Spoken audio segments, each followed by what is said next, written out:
officer within 24 hours of release. This is an important day, for it is when the parole officer and parolee will meet for the first time. Both Charles Carter and Ramayana Jones will be given the 13 rules and regulations set forth by the Board of Parole, along with any special conditions the parole officer deems necessary.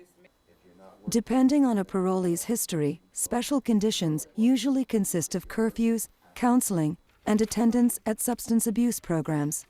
Statistics show that 85% of today's violent crimes are committed while under the influence of alcohol or narcotics. I think the most unique thing about the TOP program is that NYPD put a major emphasis on assigning police officers to work with us. One of the things we feel personally that parole is looked at more as a law enforcement agency. A lot of cops don't believe parole officers do their job. By dealing with TOP, I have a sergeant and 4 or 5 police officers that work directly with me. They do home visits with us. We execute search warrants where we've taken doors down with emergency services, and we've got guns, drugs, money. We're working on asset forfeiture now. We've worked with many other law enforcement agencies. We work with DEA, FBI, and I think parole is getting much more credibility. It's early morning. Members of Parole's top unit, together with the NYPD and DEA agents, have gathered at the 75th Precinct's Narcotics Division for a debriefing on this morning's warrant. Parole, along with NYPD and the DEA, has developed information on a parolee who was suspected of running a stash house for crack cocaine within this precinct's jurisdiction. The commanding narcotics detective goes over the details on today's hit. Yesterday we did surveillance on the place. There was numerous people out there at 6 o'clock in the morning. There appeared to be a lookout right in front. All he did was he walked back and forth, looked up Atlantic Avenue, looked down Crescent. Prior to the issuing of these type of warrants, the parole officers are issued NYPD raid jackets so that there is no confusion between the officers involved. The warrant's location is a residential area, so to ensure public safety, the officers must move swiftly and silently. Go, go, go, go, go, go, go, go.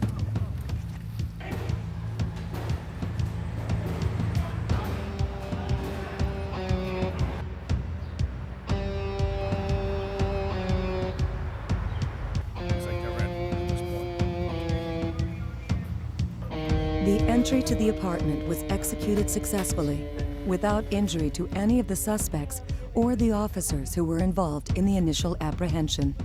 To begin the process, an NYPD officer will take on the task of photographing evidence found in the apartment, while another officer phones a relative to come remove the children from the scene. A female officer is then assigned to collect some of the children's belongings before escorting them outside, where they wait to be picked up.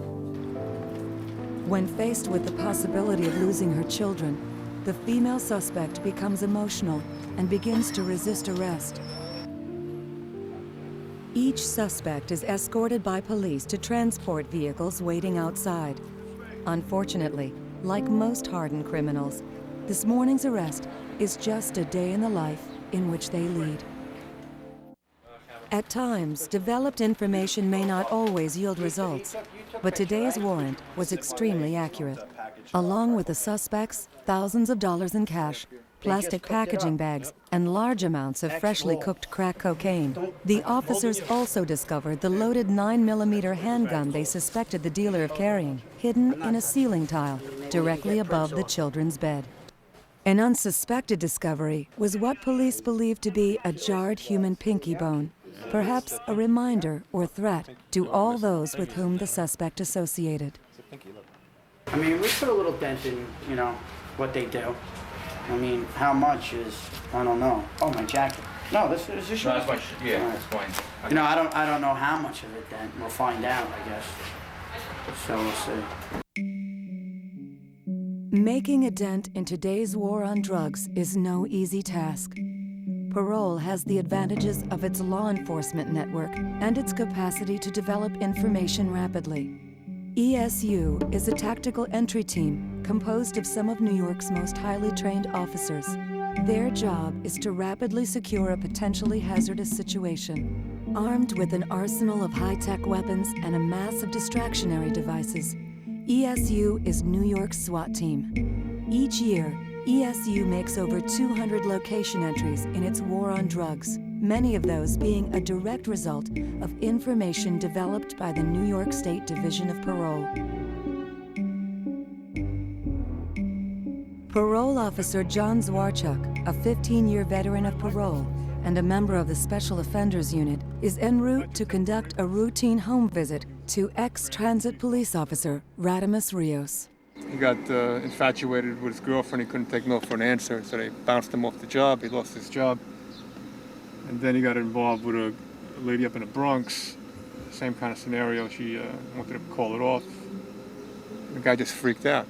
And instead of rape, and what he did was he got a ride home one night from the girl's girlfriend. And when the girlfriend took him home, he invited her into the house. She turned around, he put a rope around her neck, and the guy turned into a Jekyll and Hyde. Next thing you know, he raped her, he tied her up to the radiator. He did a real Silence of the Lambs type of... we got him on an ankle bracelet, got a very strict curfew. The original crime took place in the Bronx. He can't go anywhere near the Bronx. I'm in contact with the victim, and she's well protected. Since this happened, she has guard dogs now. She bought herself a registered rifle, so she's prepared for if this guy comes around. So she's telling me that she takes him seriously, and we take him very seriously. Yeah. It was a relationship with my girlfriend that went sour, and I took it out on her best friend. Basically, I was in a deep depression, and I really wasn't asking for help from anybody, and it just got worse and worse and worse, and to the point where I broke. The whole thing about dealing with any kind of mental health issues is that people aren't sick. You don't want to deal with it. You know, I don't need to go see a psychiatrist or doctor. I don't need to take any kind of medication. And that's pretty much the world I lived in and what I used to think about. I guess I'm sorry for what I did. That's something that I always need to say. And it's not just for me, but I think just for society as a whole. Because it wasn't just me I hurt, and sometimes like I see it now, that there's like a deep rift in me, but there's a rift in other things around me. You know, the way people perceive or treat you. If he does reoffend, it's going to be a serious reoffense. So we're really keeping close tabs on this one. Keeping a close tab on their parolees is what Parole does best. This morning, a team of officers from Metro 2 sets out to detain and retake 3 parole violators. Parole has the ability to write their own warrants. This allows parole officers to act quickly in the event a parolee violates any of the conditions of parole supervision.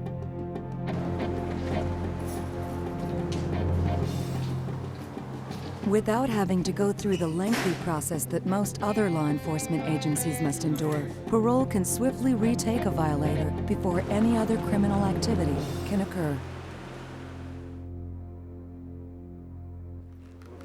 This will also increase the success rate of retaking violators. For the most part, a parolee is usually unaware of Parole's ability to write the warrant and will not realize it until Parole is at their door. Parole officers consider serving a warrant the most dangerous part of the job.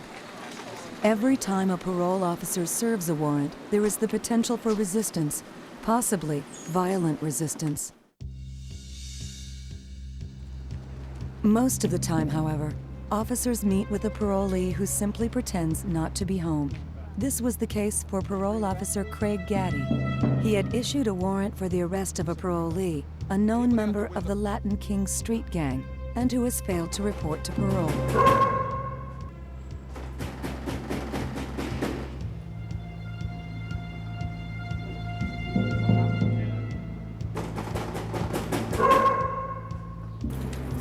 After 10 minutes of knocking and the threat of having emergency services break down the apartment door, the parolee's mother finally emerges and allows Parole to take custody of her son, who has been hiding in a back bedroom.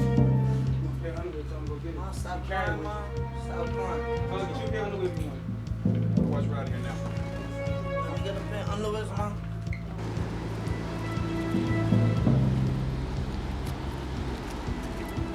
So, without harm or failure, another parole violator is safely removed from the streets and taken to the Brooklyn House of Detention for processing. This morning we're going to go out in the Fort Greene, make some visits, and also kind of do some surveillance. Projects have been hopping lately. We've had 3 homicides in the last 3 or 4 weeks, and 2 parolees are linked directly involved to the homicides. First guy we're going to go see this morning is a guy on my caseload who is a pretty big drug dealer going on over here. His instant offense is that he killed another drug dealer for a big drug dealer to move up on the chain. He did 10 years in Attica for it. It's been out about 9 months now. So far he's doing okay. We haven't caught him doing nothing, but we'll check him up today, see if he's on his curfew. Most parolees are given mandatory curfew hours upon release to supervision. Although these hours will vary depending on a parolee's case history and job status, they are strictly enforced. Hey, sleepyhead. What are you doing, man? What's going on? Do or die situation. It was a situation where this guy told some other drug dealers that I wanted to kidnap their son, so they came after me. I went after the person that told them that I wanted to kidnap their son. It was where either I went or the deceased went.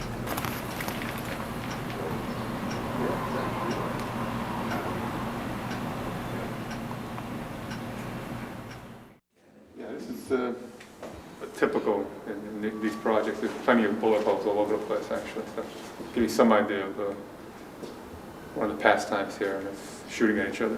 That's a straight bullet. Let's see you guys burned up. I feel like I'll do whatever y'all do, but whatever you do. This is a big building where they practice shooting their guns, and the unbelievable amount of bullet holes and stuff in the walls and the facades. The big metal doors stop at 9mm, so they shoot a lot to the metal doors. It's either him or me, and that's the attitude in the projects, and that's how they live here. A lot of these guys don't live long lives. Yeah, the first killing of last year, '99, took place actually right on the corner of that building there on the opposite side. You see where the rounds are hitting and not going through, so this is a nice door. To keep a parolee from learning a pattern, parole officers will carry out these curfew checks on different days and at various times. This type of activity normally persuades parolees to adhere to their curfews, knowing very well that one violation can conceivably send them back to prison. A small amount of crack and about $800. Our film crew was granted permission to interview parolee Russell Nick, a parolee who served 6 years in prison for dealing crack cocaine. After serving 4.5 years under parole supervision, he has only 6 months left to complete his parole. Right now, I've been out maybe almost about 4 years and a half. And it just comes to the time when you gotta make a change on your own. Nobody else could tell you about making a change. You gotta feel it for yourself. So I'm starting to live a beautiful life now. I learned the hard way, but you know what? I'm happy now because I don't have to worry about nobody. During his routine report to parole, our film crew had the chance to talk with Ramayana Jones. It's been almost a month now that I've been home, and home is where I am at. I'm not working yet. I'll be going to college in September, hopefully. I'll be working real soon. I'm persistent every morning up. Sometimes I get frustrated, and sometimes I just want to say, fuck it, run right out the house, go get a bag of cracks and sell them. Prior to me being locked up on my bed, I would not have been doing the things that I'm doing today. I would have sought an easier route. Drug selling, gun toting, whatever it would have been. This time next year, If I'm being interviewed again, I might be getting interviewed for my mansion. It's going to be a drive-side bailout for emergency service. We already went over the route with your driver. After months of developing information, Parole, NYPD's top unit, and DSU are preparing to serve warrants this week on 3 known narcotics locations within the 77th Precinct's jurisdiction. The first of the 3 raids is a second-floor apartment known to have an escape route to an adjacent rooftop. After ESU secures the area, Top and Parole are able to enter the apartment and begin their search.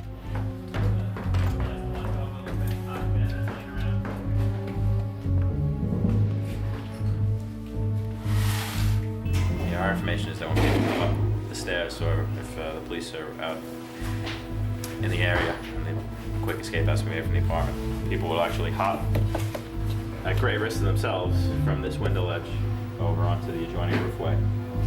On a lot of narcotics locations, this is a common way for drug dealers to sell their product. Have a heavily reinforced steel door. Have like a peephole and a mail slot. Usually there'll be a hole like right here.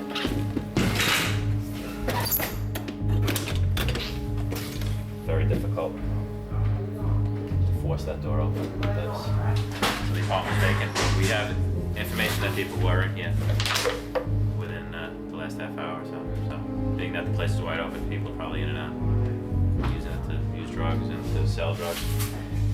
So it was a hit and miss thing, and we missed.